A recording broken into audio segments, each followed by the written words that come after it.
الحمد لله نحمده ونستعينه ونستغفره ونؤمن به ونتوكل عليه ونعوذ بالله من شرور أنفسنا ومن سيئات أعمالنا من يهده الله فلا مضل له ومن يضلله فلا هادي له ونشهد أن لا إله إلا الله وحده لا شريك له ونشهد أن سيدنا ونبينا ومولانا محمدا عبده ورسوله أرسله الله تعالى إلى كافة الناس بشيرا ونذيرا أما بعد فإن أصدق الحديث كتاب الله وخير الهدي هدي محمد صلى الله عليه وسلم وشر الأمور محدثاتها وكل محدثة بدعة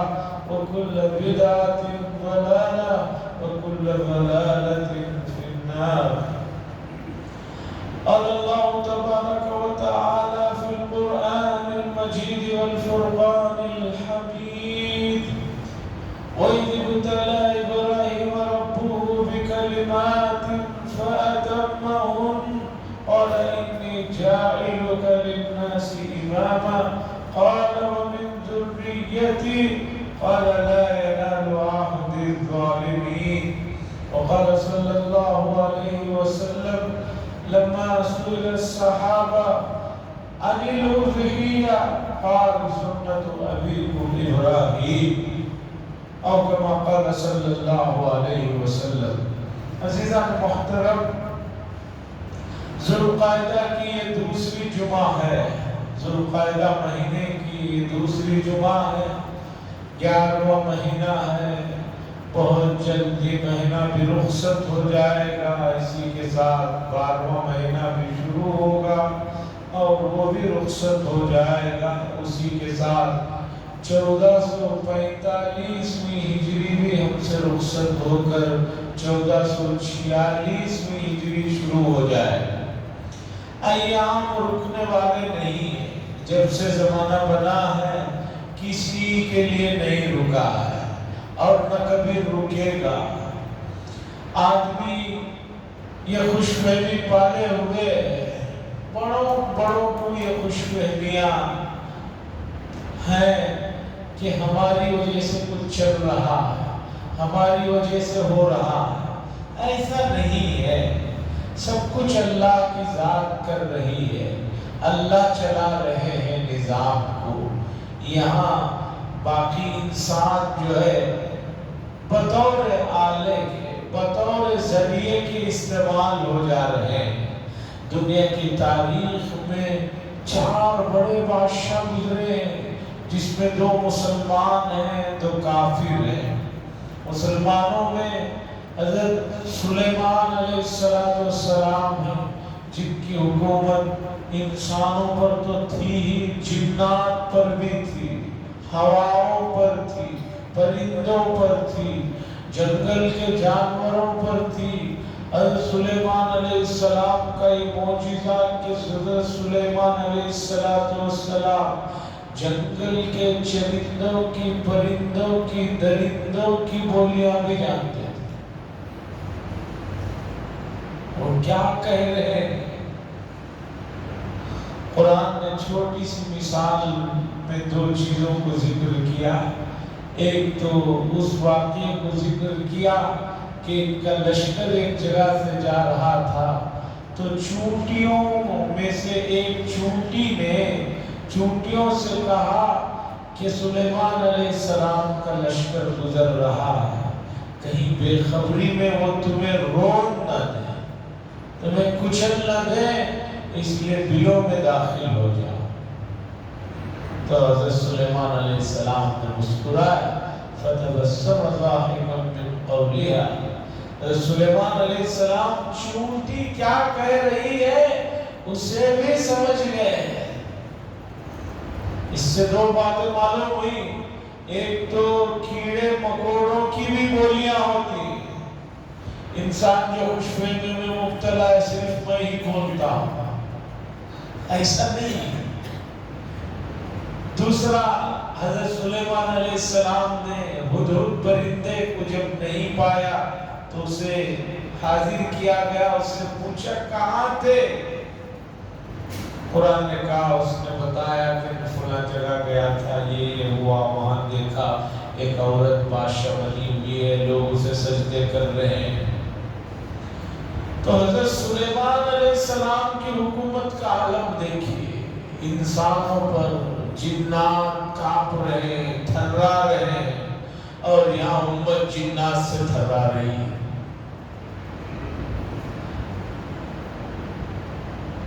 جنات سلیمان علیہ السلام سے کانپ رہے ہیں، اور امت کا عالم یہ ہے، ان کی بزدلی کا، ان کی کمزوری کا، ان کے عقیدوں کی مضبوطی نہ ہونے کا عالم یہ ہے کہ جنات سے ڈر رہے ہیں۔ بھئی کیوں ڈر رہے ہیں جنات سے؟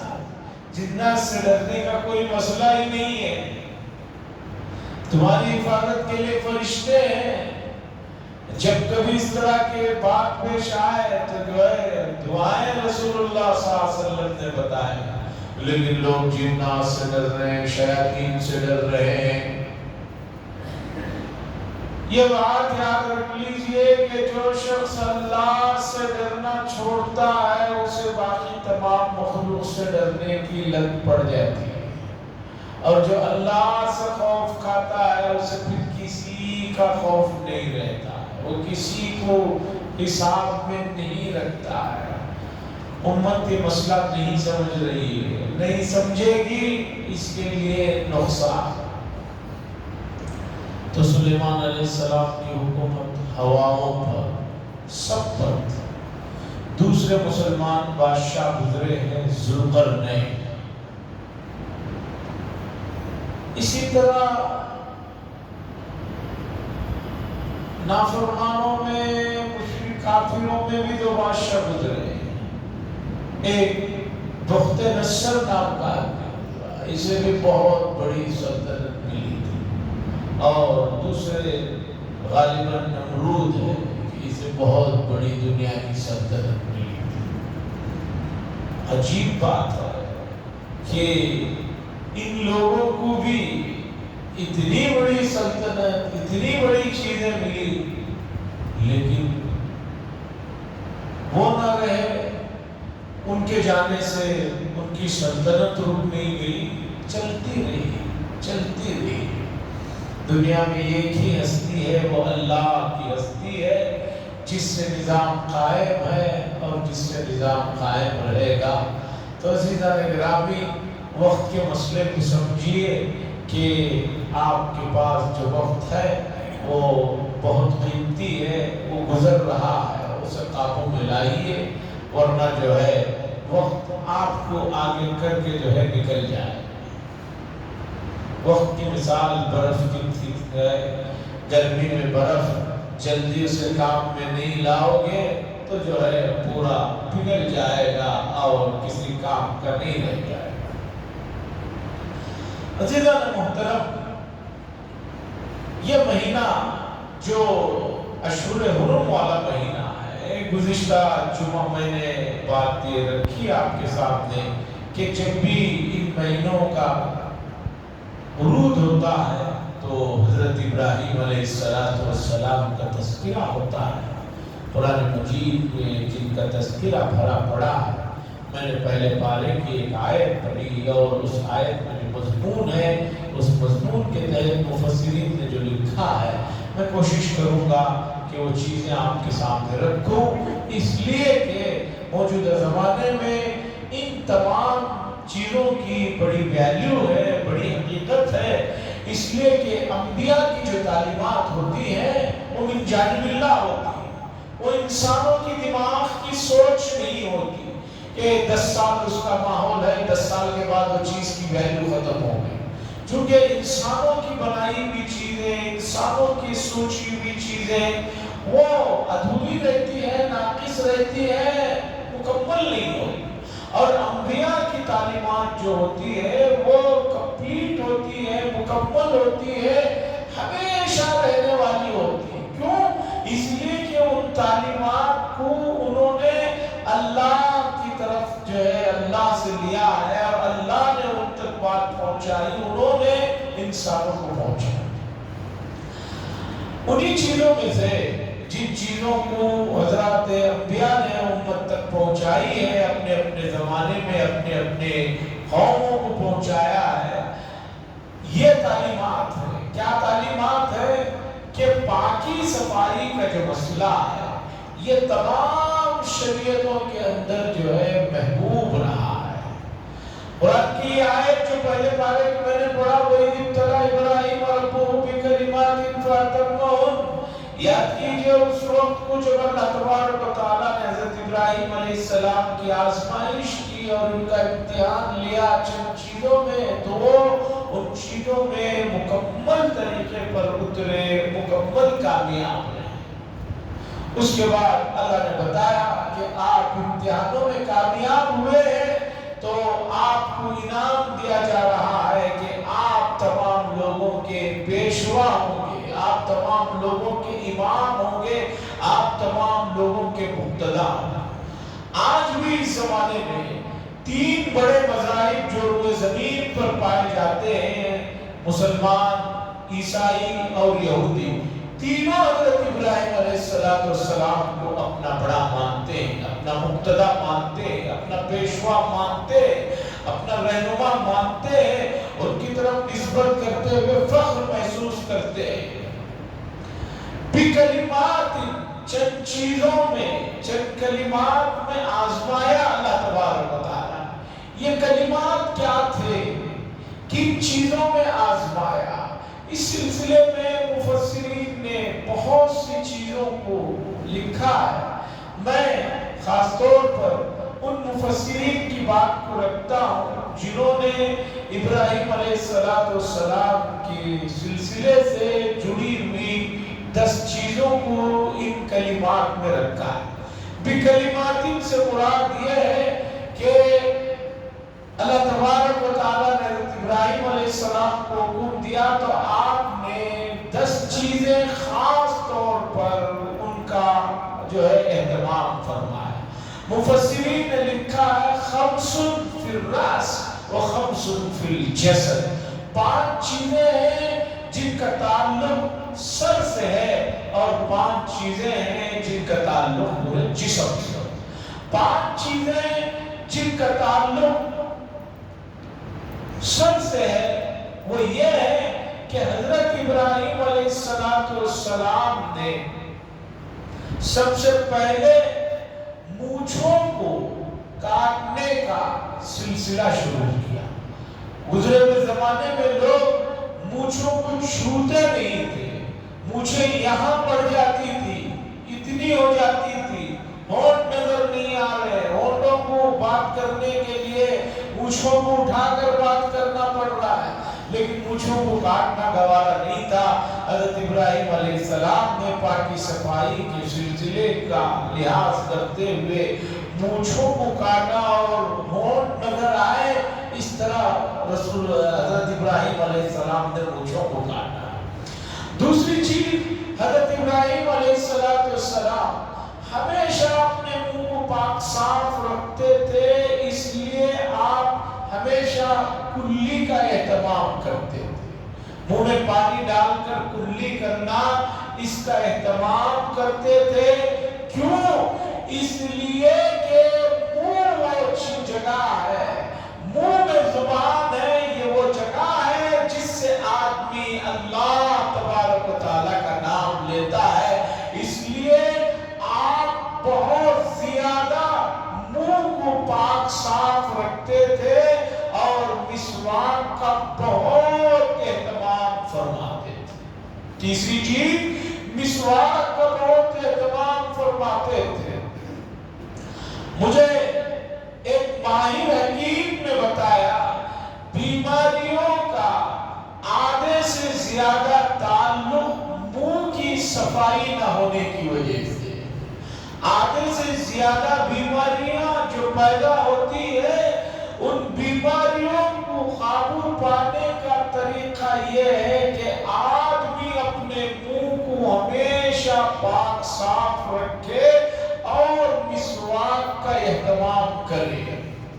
رسول اللہ صلی اللہ علیہ وسلم نے اتنا زیادہ مسواک کا اہتمام فرمایا، انتقال سے پہلے مرض الوفات میں جس بیماری میں رسول اللہ صلی اللہ علیہ وسلم کی وفات ہوئی، اس بیماری میں جب کمزوری بہت بڑھ گئی تو آپ نے سیدہ عائشہ رضی اللہ تعالیٰ عنہ سے فرمایا کہ مسواک کو ذرا چبا کر نرم کر کے مجھے دو تاکہ میں مسواک پڑھوں، اس لیے کہ مسواک شروع میں ذرا سخت رہتی ہے۔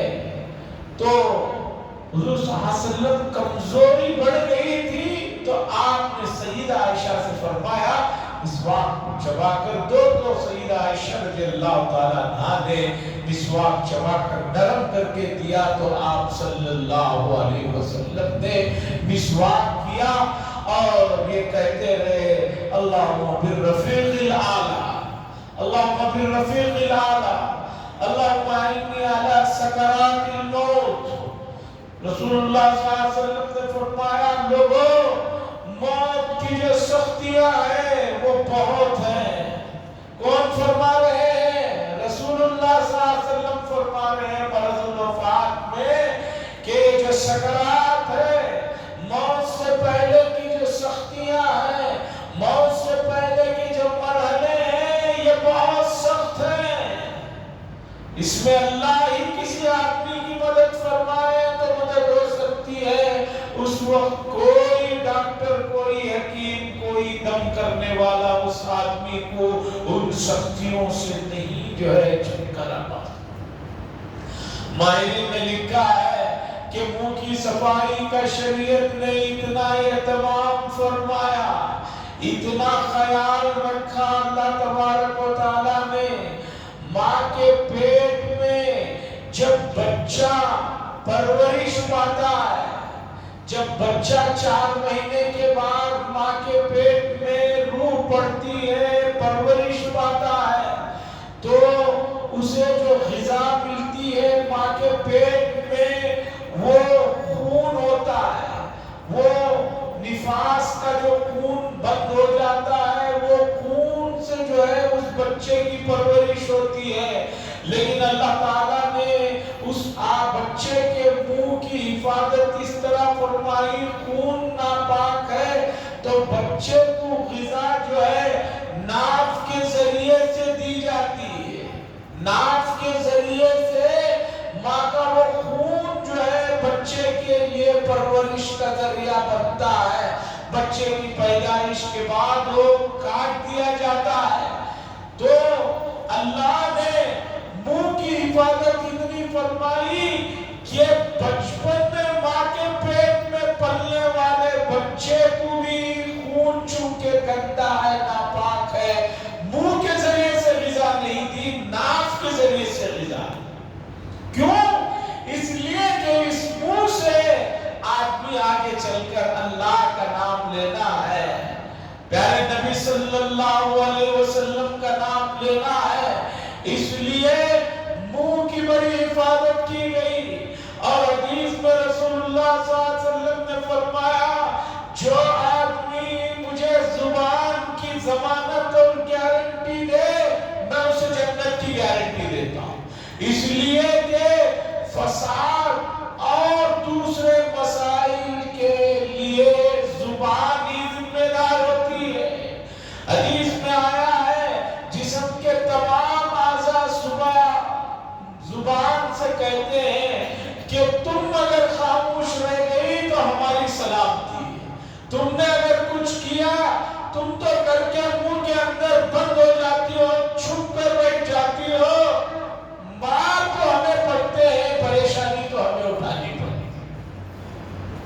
اس لیے کہ زبان کچھ بولتی، آدمی زبان کو تو پکڑ کے پیٹے گا نہیں، پیٹے گا اس کے بعد دوسرے جسم کے اعضاء کو مار پڑے۔ میرے ایک ساتھی نے قصہ سنایا کہ ہمارے فلاں صاحب کے ساتھ کبھی بھی گاڑی میں مت بیٹھی، گاڑی میں کبھی بھی ان کے پیچھے مت بیٹھی۔ میں نے کہا کیوں؟ انہوں نے کہا کہ مسئلہ یہ ہے کہ ان کو گاڑی چلانی آتی نہیں ہے، گاؤں دیہاتوں میں کہیں کہیں جہاں پولیس کھڑی رہتی ہے وہ ہاتھ دکھاتے رہتے ہیں، یہ تو کھڑاتے نہیں، نکل جاتے ہیں۔ اب پیچھے سے آ کر جب پولیس مارتی ہے، یہ تو سامنے رہتے ہیں، پیچھے تم بیٹھے ہو، بات تمہیں پڑے گی، اس لیے ان کے پیچھے کبھی گاڑی میں مت بیٹھو۔ ہے تو لطیفہ، لیکن جو ہے زبان کا بھی یہی معاملہ ہے۔ تو بہرحال ابراہیم علیہ السلام کے بارے میں مفسرین نے لکھا ہے، قص الشارب، مونچھوں کا بڑا اہتمام فرماتے تھے، ہونٹ نظر آئے۔ بہت سارے لوگ مونچھوں کو ہونٹوں سے بھی نیچے کر آ جاتے ہیں، ان کو خیال نہیں رہتا، اس سے منع کیا گیا۔ اس کے بعد مزمزہ، کلی کرنا، والسواک، اور جو ہے مسواک کرنا، اور جو ہے استنشاق۔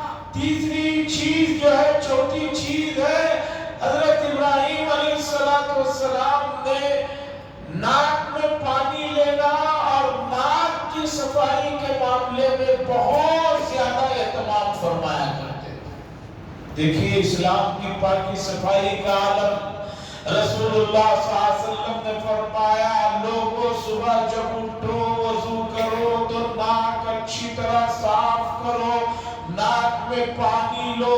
اس کی دو وجہ ہیں، ایک تو رات بھر جو تم سوئے ہو، چونکہ تم سو گئے تھے تو تمہاری آنکھیں بند ہونے کی وجہ سے شیطان کو تمہاری آنکھوں کے ذریعے سے دل و دماغ میں وسوسے ڈالنے کا موقع نہیں رہتا، تو وہ ناک کے ذریعے سے جو ہے وسوسوں کو پہنچاتا ہے۔ مسلم شریف کی حدیث ہے، فَإِنَّ الشَّيْطَانَ يَبِيتُ عَلَى خَيْشُومَتِهِ، رات جو ہے یہاں گزارتا ہے، اس لیے وہ آگ سے بنا ہوا ہے، اور آگ کے ضد کی جو چیز ہے وہ پانی ہے، اس لیے پانی سے جو ہے ناک کو صاف کرو۔ تو ناک صاف کرنے کا بڑا اہتمام کرنا چاہیے، اس لیے کہ قرآن کی تلاوت کے موقع پر آپ کو معلوم ہے کہ گرامر کے حساب سے 15 حروف ایسے ہیں جو تنوین اور نون ساکن کے بعد آئے تو آواز ناک میں پڑنا رہتا ہے۔ کرامن کاتبین، تنوین کے بعد کاف آیا، 15 حروف ہیں، ان حروف کے آتے ہی آپ کو آواز ناک میں لانا پڑتا ہے۔ تو ناک کی پاکی صفائی کے سلسلے میں بھی ابراہیم علیہ السلام نے بڑا اہتمام فرمایا۔ 5 چیز مفسرین نے لکھا ہے، حضرت ابراہیم علیہ السلام سر میں درمیان میں مانگ نکالا کرتے تھے، درمیان سر میں مانگ نکالنا یہ رسول اللہ صلی اللہ علیہ وسلم کو بھی پسند تھا۔ اب بالوں کے سلسلے میں اگر کچھ بات کی جائے تو نوجوان طبقہ ناراض ہو جاتا ہے۔ اب پتہ ہی نہیں چل رہا ہے کہاں مانگ نکال رہے ہیں اور کتنی مانگیں نکال رہے ہیں۔ یہاں 2 مانگیں ہیں، یہاں 1 مانگ ہے، یہاں پیچھے 1 مانگ ہے، کتنی مانگیں نکال رہے ہیں۔ صرف درمیان میں مانگ نکالنا ابراہیم علیہ السلام کی سنت ہے، اور اسی کی اقتداء میں رسول اللہ صلی اللہ علیہ وسلم نے بھی فرمایا کہ سر کے بالوں کو درمیان میں مانگ نکالو۔ آج ان چیزوں کو جو گناہ کبیرہ ہے لوگوں کو معلوم ہی نہیں ہے، جو کٹنگیں چل رہی ہیں کہ کہیں بال ہے کہیں نہیں، یہاں کم کر دیے جا رہے ہیں، یہاں کم کر دیے جا رہے ہیں، گناہ کبیرہ ہے۔ ایک تو غیروں سے مشابہت کی وجہ سے، اور دوسرے جو ہے رسول اللہ صلی اللہ علیہ وسلم نے اس سے منع فرمایا۔ بخاری کی حدیث سنا رہا ہوں، نہا رسول اللہ صلی اللہ علیہ وسلم عن الوسخ، رسول اللہ صلی اللہ علیہ وسلم نے وسخ سے منع کیا۔ صحابہ نے بتایا وسخ کہتے ہیں کہ ایک آدمی اپنے سر کے بالوں کو ایک طرف تو زیادہ رکھے ایک طرف کم کر لے، جیسے کہ آج چل پڑا ہوا ہے۔ اللہ جزائے خیر دے، حضرت مفتی احمد شفیع صاحب عثمانی دیوبندی کو، انہوں نے ایک کتاب لکھی گناہ بے لذت، کتاب کا نام ہے گناہ بے لذت۔ کچھ گناہ ایسے ہیں کہ وہ گناہوں میں کوئی لذت نہیں ہے، لیکن مستقل ان کے دفتر گناہ کے بھرے جائیں۔ کچھ گناہ ہے ظاہری طور پر اس میں کچھ لذت ہے، مثلا کوئی آدمی کسی کی چیز جو ہے اٹھا کر کھا لیا اس کی اجازت کے بغیر، گناہ تو ہے لیکن تھوڑی دیر منہ کو لذت تو ملی کہ مٹھائی کھا لیا اس نے،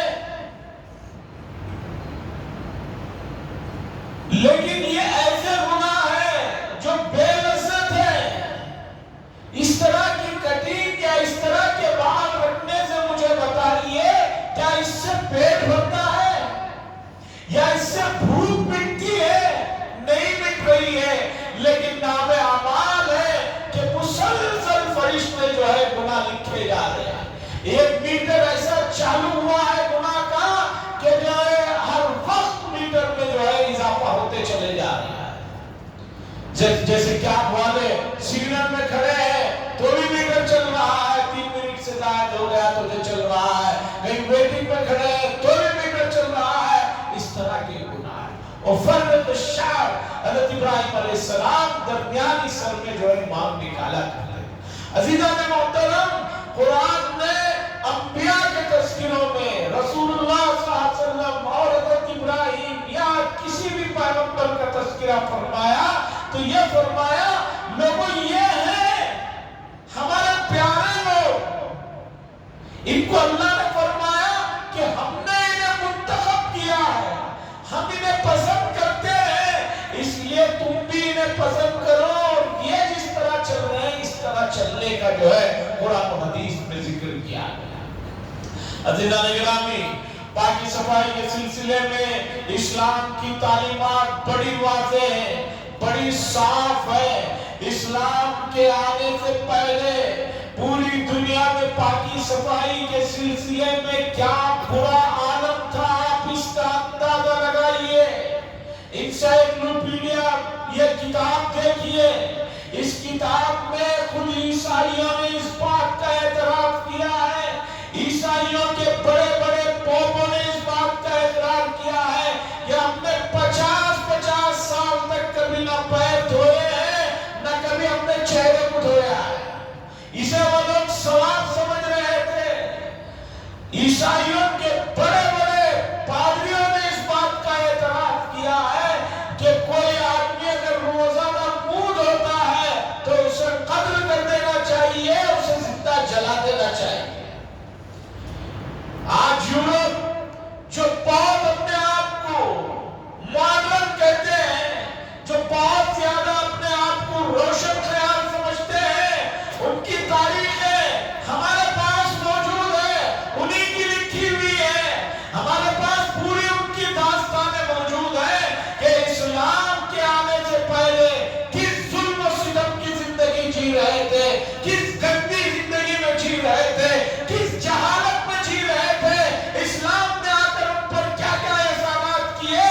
یہ ہم تو گواہی دے تو کوئی بڑی بات نہیں، ان کے لوگوں کی گواہیاں موجود ہیں، وہ ہم دکھائیں گے، لیکن افسوس یہ ہے کہ امت اپنے روشن تاریخ کو، اپنے روشن ماضی کو بھول چکا ہے۔ آج پاکی صفائی کی جب درجہ بندی ہوتی ہے تو یورپ کے ملکوں کا نام آتا ہے۔ انہوں نے کہاں سے پاکی صفائی سیکھی؟ 50 سال تک جو ہے چہرے پر اور پیروں پر پانی ڈالنا جن کے حرام تھا، انہوں نے کہاں سے سیکھی؟ اسلام نے سکھایا۔ آج اسی پاکی صفائی کا نتیجہ ہے کہ ان لوگوں کی زندگیوں میں صحت کے معاملے میں یہ پاکی صفائی کا رول ہے۔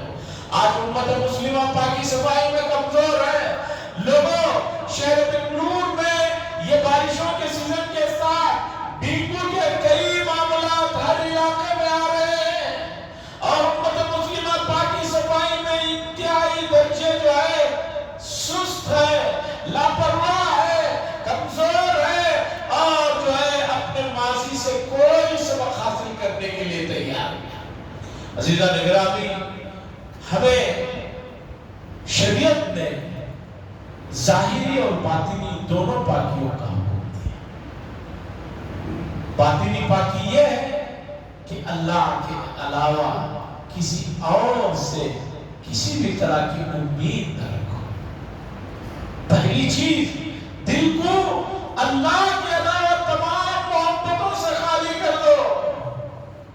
اللہ بڑے غیور ہے، بڑے بے نیاز ہے، تم اللہ کو بھی چاہ رہے ہو اور اسی درجے میں مخلوق کو بھی چاہ رہے ہو۔ اللہ کی محبت جو ہے تمہارے دلوں میں نہیں سما سکتی۔ اس کے علاوہ اللہ کے نبی صلی اللہ علیہ وسلم نے فرمایا کہ تمہارا سکون، تمہارا اطمینان تمہارے نیتوں اور دلوں کی پاکی میں ہے۔ اگر تمہارے دل کسی سے میلے ہے، کسی سے رنجیدہ ہے، تو اس سے تمہیں بے چینی کے علاوہ اور کوئی چیز نہیں مل سکتی۔ ابن الحاجب علامہ جاہز بڑے ادیب گزرے ہیں عربی زبان کے، تیسری صدی کے آدمی تھے، بہت کام کیا اور اتنے پڑھنے والے تھے کہ ایک مرتبہ گھر میں پڑھ رہے تھے، کتابوں کی جو الماری تھی بہت چھوٹے قد کے تھے، کوئی کتاب اٹھا رہے تھے، الماری اوپر پڑ گئی اور اسی میں دب کے ان کا انتقال ہو گیا۔ دوسرے دن گھر والوں نے کہا کہ بھئی کل رات سے تو نظر نہیں آ رہے، ذرا تلاش کرو کہاں ہے صاحب۔ جا کر دیکھا تو کتابوں کے نیچے دبے ہوئے ان کی جان نکلی تھی۔ بڑے درجے کے آدمی تھے، بڑی کتابیں لکھی، عربی ادب کا بڑا نام ہے۔ انہوں نے حسد اور کینے پر بے شمار چیزوں کو لکھا اور اسے انہوں نے سمجھایا کہ اگر دلوں کو حسد سے اور کینے سے پاک نہیں کرو گے تو یہ چیز تمہیں آہستہ آہستہ کھوکھلا کر دے گی، آہستہ آہستہ تمہیں جلا کر راکھ کر دے گی، اور تم جس سے چل رہے ہو اسے کوئی رائی کے برابر بھی فرق پڑنے والا ہے۔ حدیث کی تشریح کرتے ہوئے انہوں نے بے شمار لوگوں کی مثالیں دی کہ دیکھو ایک آدمی خوب کھا بھی رہا ہے، پی بھی رہا ہے، عیش و آرام میں بھی ہے، لیکن اس بیماری میں پڑ گیا ہے جس کی وجہ سے نہ کھانا اس پر اثر کر رہا ہے، نہ کوئی اور آرام اس پر اثر کر رہا ہے۔ دوسری چیز ظاہری پاکی صفائی۔ ظاہری پاکی صفائی میں شریعت نے یہ تمام چیزوں کو بتایا، جس میں سے میں نے 5 چیزوں کو حضرت ابراہیم علیہ السلام کی سنت کے ذیل میں بتایا۔ آج پاکی صفائی کا عالم یہ ہے، آدمی اپنے گھروں کی، اپنے محلوں کی، اپنے علاقوں کی پاکی صفائی تو دور کی بات ہے، اپنے آپ کی، اپنے جسم کی، اپنی پاکی صفائی پر اسے جو ہے کوئی توجہ نہیں۔ ناخن بڑے ہوئے ہیں، تمام بیماریاں ہاتھ کے ذریعے سے منہ میں ہوتے ہوئے جو جا رہی ہیں وہ ناخنوں کے ذریعے سے۔ اسی لیے شریعت نے کہا بہت کوئی آدمی مصروف ترین ہے تو 7 دن میں تو اسے ناخن کاٹ ہی دینا چاہیے۔ اس کا یہ مطلب نہیں ہے کوئی ہر 3 دن کو کاٹنا چاہے تو منع ہے۔ بعض لوگ شریعت کے مسئلوں کو الٹا سمجھ جاتے ہیں۔ ابھی رمضان میں ایک صاحب پوچھ رہے تھے کہ فطرہ کتنا ہے؟